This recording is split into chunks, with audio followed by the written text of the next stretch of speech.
ليه بنفتكر المواقف المحرجة أكتر ما بنفتكر إنجازاتنا؟ الموضوع ده مهم جدا، هتطلع منه بمعلومات مميزة. لو قلتلك إن الفيديو ده هيغير حياتك، هيغير عقليتك، هيغير تفكيرك، هتقول إن أنا ببالغ. لأ، أنا بكلمك عن تجربة. ليه إحنا بنفتكر الإحراج لكن بننسى الإنجاز؟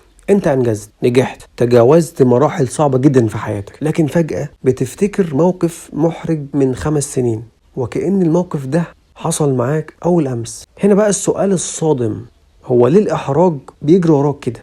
مش عايزك تنساه، لكن الإنجاز بيطير من الذاكرة، بيقعد أسبوع، شهر، وفجأة يختفي، يخرج تماما من ذاكرتك. شوف، هقولك على حاجة، الأمر مش ضعف منك، لكن دي آلية دفاعية عقلك بيشتغل بيها.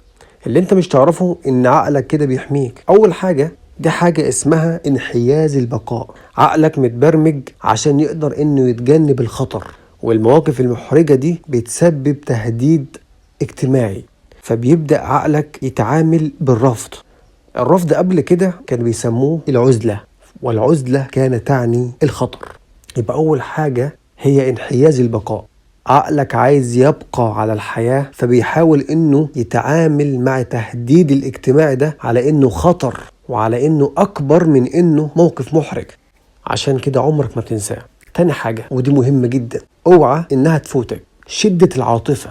الذاكرة احيانا لا تحفظ الحدث، لكن تحفظ الشحنة العاطفية المرتبطة بالحدث.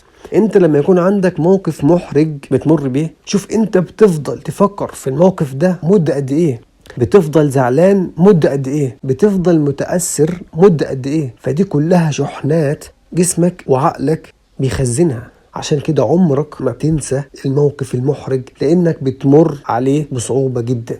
ثالث حاجة، ودي حاجة مهمة جدا جدا جدا، وهي وهم التركيز.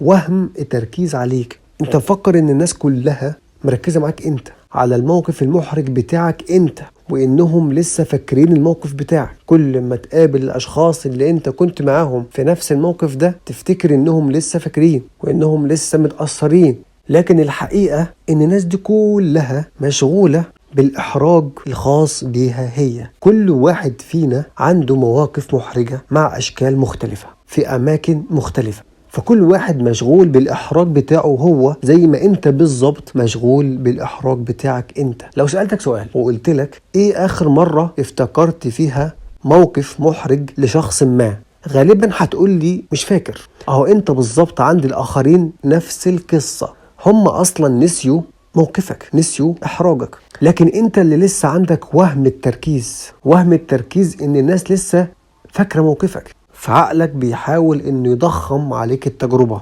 عشان يقدر انه يحميك من المستقبل، لكن مش عشان يعاقبك. طيب ازاي تقدر انك تتعامل مع اي موقف محرج؟ كلمتين ونص. اول حاجة، عندما تتذكر موقف محرج اسأل نفسك ماذا تعلمت منه؟ وقتها هتحول عقلك من جلد ذات الى درس. الخلاصة، الاحراج ذكرى، لكن التعلم منه اختيار. مع السلامة.